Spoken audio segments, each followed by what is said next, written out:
Hey, welcome to Casey Cares, the voice of Kansas City's nonprofits. We share the stories of local nonprofits and the individuals who drive them.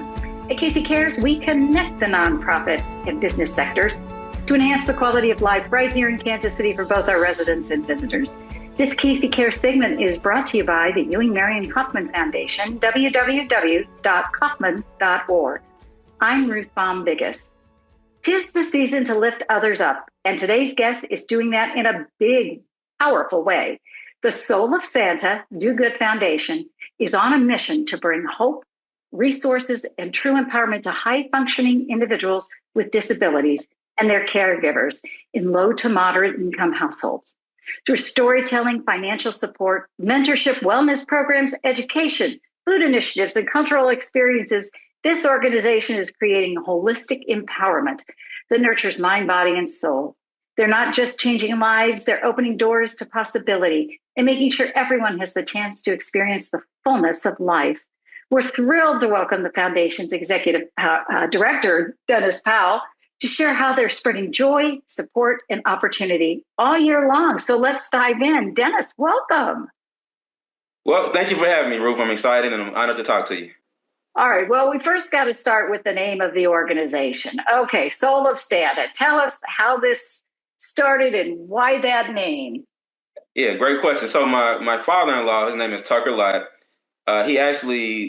He'll tell the story. He had a divine inspiration to come up with the name, the Soul of Santa.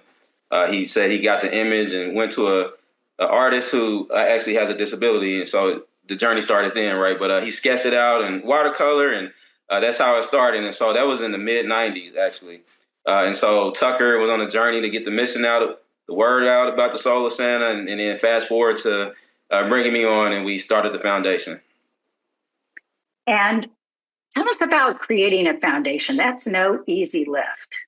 It's not, and I had no nonprofit experience. I grew up, my parents always taught me to help others, so I grew up volunteering and things of that nature, but I never worked in a nonprofit sector. And so when my father-in-law started the organization, it was actually during the pandemic.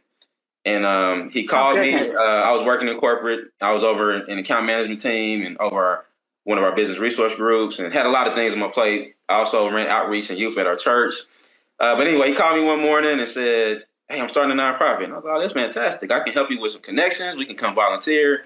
And he let me talk for a few minutes. And then he said, "Oh, no, I want you to run it."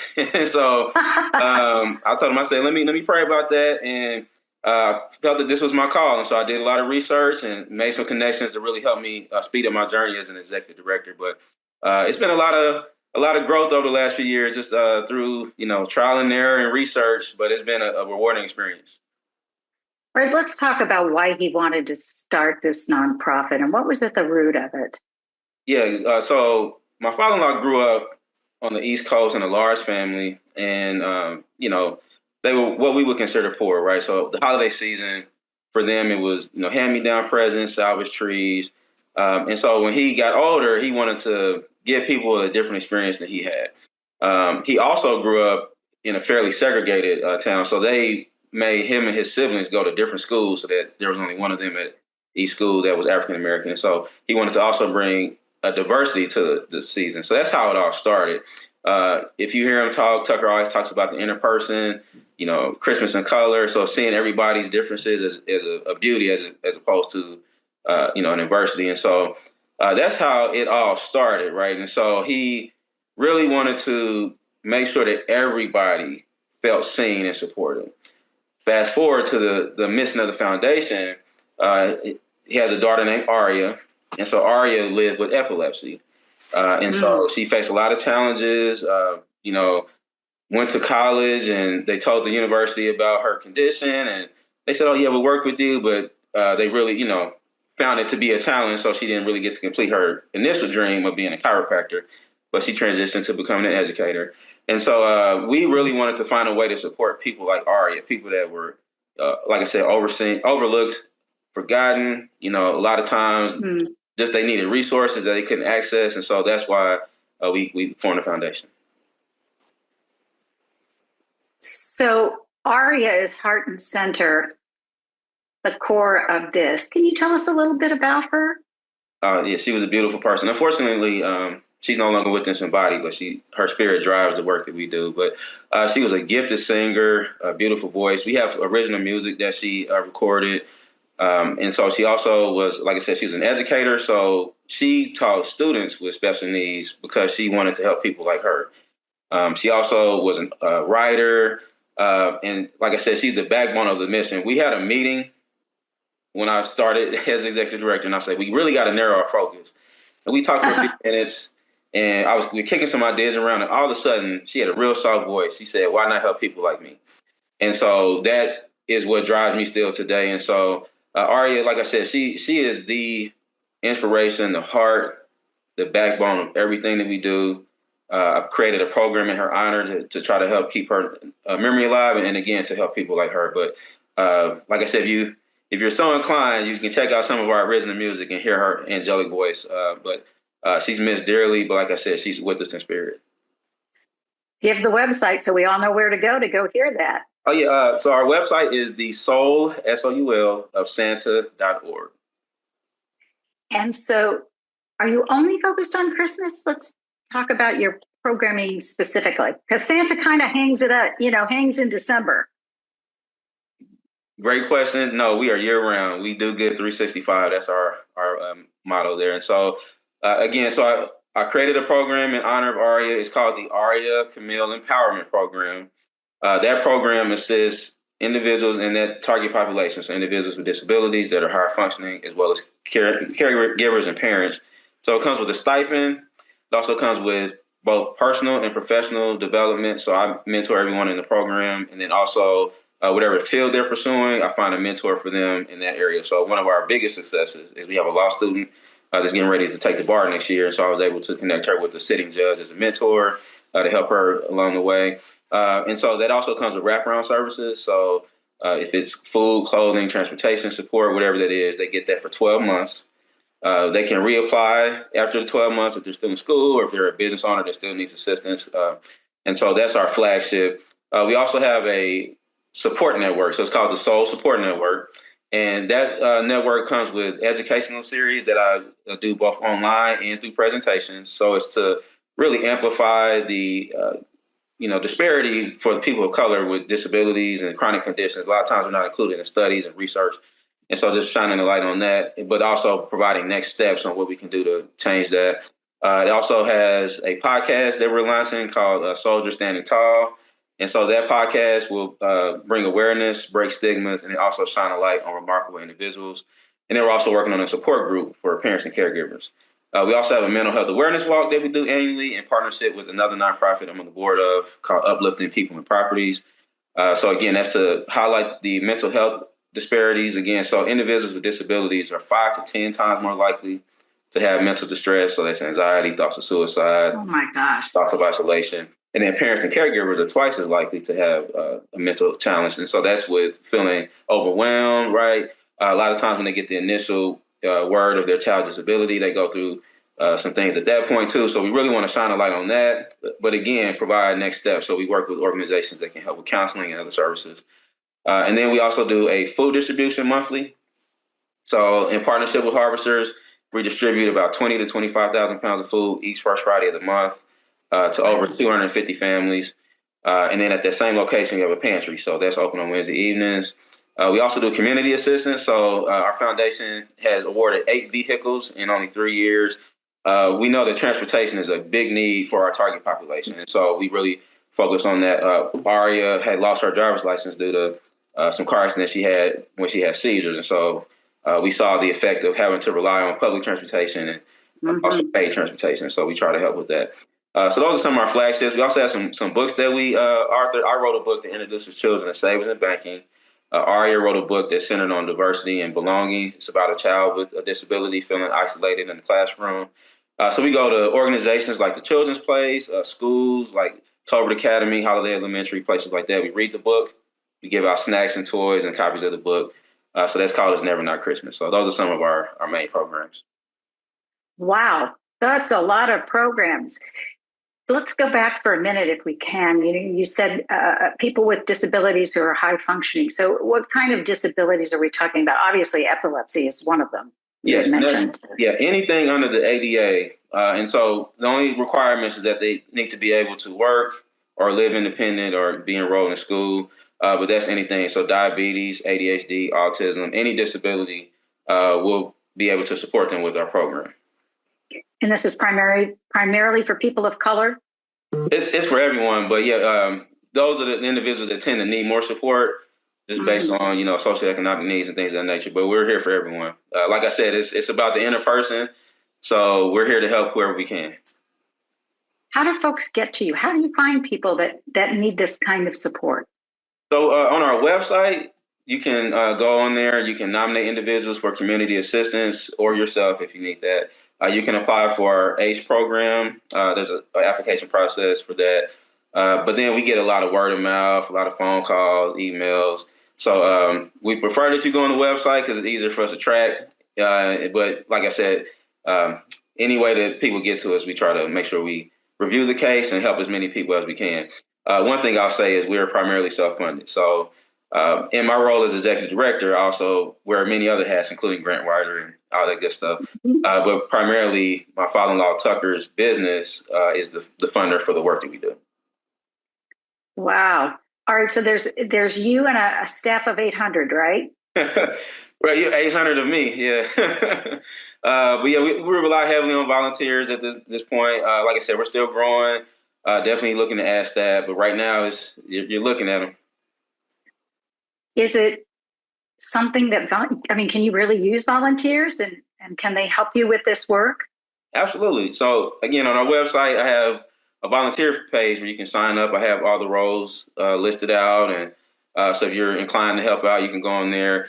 We always need help with our food distributions, and we look for mentors for the ACE program and things of that nature. So yeah, you can go on our website and sign up, and we can review that. How do you do this? You've got a lot of balls in the air. So share with a lot of our audiences, other nonprofit leaders, how do you do it? What are your tips to stay sane? I'll tell you, I don't know everybody's religious beliefs, so I want to say that. But for me, it's a lot of prayer and a lot of faith. I again, anything that I do, I always pray first. And I felt like this was my calling, and it's proven itself to be true. I've been able to connect a lot of great people, seen a lot of success in a short amount of time. So for me, that's what keeps me grounded. And then just spending time with my wife and our families, that kind of gives me a reset. Also love sports. So taking a break and doing things and then coming back has helped me as well. But just kind of really, I live off of checklists. I'm really big on my schedule and keep my calendar updated, and that helps me as well. I kind of manage all the tasks that I'm working on. That's amazing that you're doing all of that. Well, we can't avoid the elephant in the room. December is a busy month for Soul of Santa. You've had lots of activities. So share with us kind of what December looks like for your organization and how you're able to pull it off. Yeah, so call it an extravaganza, right? So there's a series of events. So we do 2 tree lighting ceremonies. And so really the way everything started was Tucker, as far as we can find, established the first official tree lighting ceremony for 18th and Vine. And so that's really where everything kicked off. And so we do 2 tree lightings now with 50-foot trees that come in from Oregon. We do a full program where we have performers, singers, speakers, dignitaries, the mayor, people like that come out. We also highlight community partners and then small businesses. So we do those. We also do 2 free community breakfast events. Those events come with a full hot meal that's catered by the Prospect KC, which is one of our partners. We also give out brand new winter clothing. We have a STEM partner called Cyber Creations Tech that comes out and does activities with the youth. We also give them brand new toys, and then they learn about financial education from Pathway Education. And then we do health services like screenings with University Health and Samuel Rogers. And then they take pictures with the Soul of Santa on the way out the door with their families. We also have the Kansas City Star that comes up and does family portraits for free. And then we have our fundraiser events. So we do a Christmas karaoke fundraiser. So we partner with some Kansas City icons like the Royal Chief and Elena Page Thomas and Glenn Robertson, who does the food reviews, and Busy Benton, who started 816 Day. We also have an ice skating rink. So it's a pop-up 6-week ice skating rink. Synthetic ice is safe. And so this year we had it at the Landing Mall. And so That is a fundraiser, but it's also affordable for families. The tickets are only $10 for 5 and up. And so we do those, and we have a benefit concert. So we had Darkest Gates, who is a Kansas City icon and also a Las Vegas legend, that perform for us. And so we do those annually, and it keeps growing. So I know next year is going to be even bigger. But we do have some, like I said, some great partners. We do have Sean Edwards, who works for Fox 4, that helps us with production of our events. And so, again, we rely on volunteers, but also partners that help us pull these off. How are you able to cultivate all these partnerships? I mean, that's an incredible list of people and organizations that you work with. Ru, I am not afraid to say hello.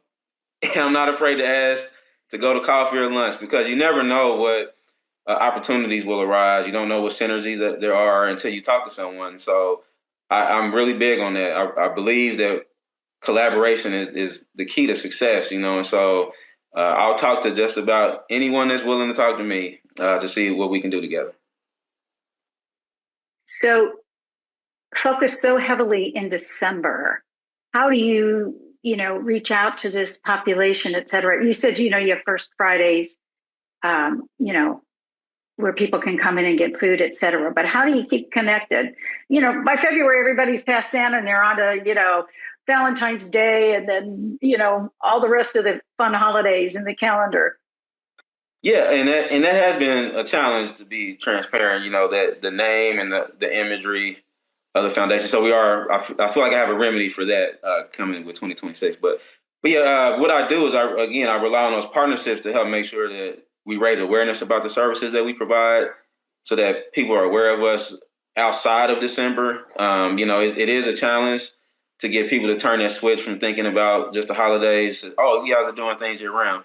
But like I said, I rely on a lot of word of mouth through partnerships, and we try to stay really active on social media with our newsletters, things of that nature.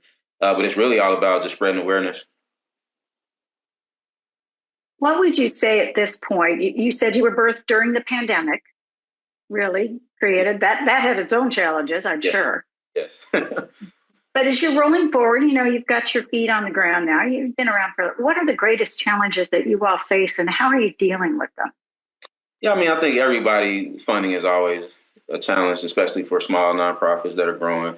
But again, just awareness, I think, has been one of the biggest challenges for us. Again, getting that, that imagery that automatically gets you to think, oh, I can just come back to you guys in December. Getting that obstacle out the way has been a challenge. So I think those things, but with what we're doing to navigate them, like I said, I feel like we have a really good plan, and I don't want to spoil it yet, for 2026 on what we're going to do to really help with branding and awareness on the foundation to get that kind of holiday obstacle out the way. And then also, again, with the funding, like I said, I do a lot of grant writing, doing a lot of outreach and sponsorships. But as we grow, the interest has risen from other people to work with us, to support us. And so that, I guess the work has really raised the ship with that. But I would say, just the other part of it is need more hands. The more ideas I have, the more I put on my own plate. And so just having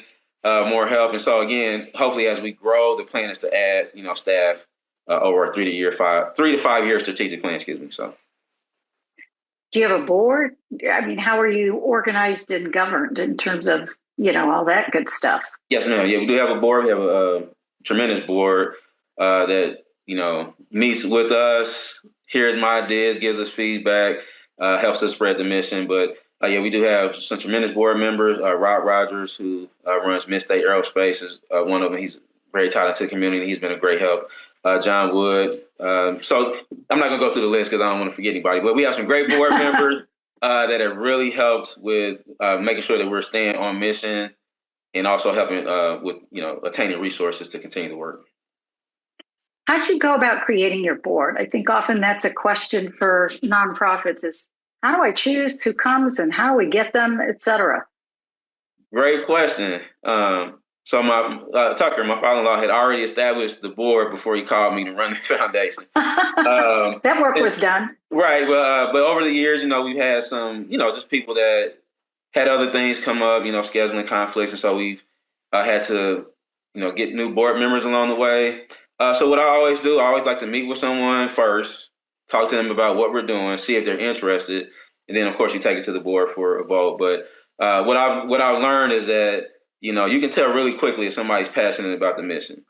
And for our organization, that's really important that board members are really dialed in to what we're trying to do, because if there's no interest, they're not going to be invested in the growth. So, like I said, I like to do that interest meeting first to really gauge where they're at, and then go from there. So your father-in-law started this. I got to ask the question: how is it to work with family? In that situation, and how do you deal with that? You know, I love it. I'm a family oriented person, but there are some challenges. Sometimes the lines get a little blurred between, work and you're my son-in-law. And then, just my wife and other family members that, again, it started as a family organization because Right. that's who we had at the beginning. And so, that has been challenging a little bit, but not really. I mean, it's been more of a blessing than anything to have family connected and invested in what we're doing. So it's been great. Now, you came into this nonprofit position, though, from private business. What were some of the skills, et cetera, that have helped you from that into your nonprofit role? Yeah, so I also have an MBA, and so I really run our foundation like a business. I try to make sure we're doing everything that we need to do appropriately, right? But I really, like I said, I really try to function as a business, even though we're a nonprofit. So all the skills I've learned throughout the years, the knowledge I've attained, I implement that in everything that we do.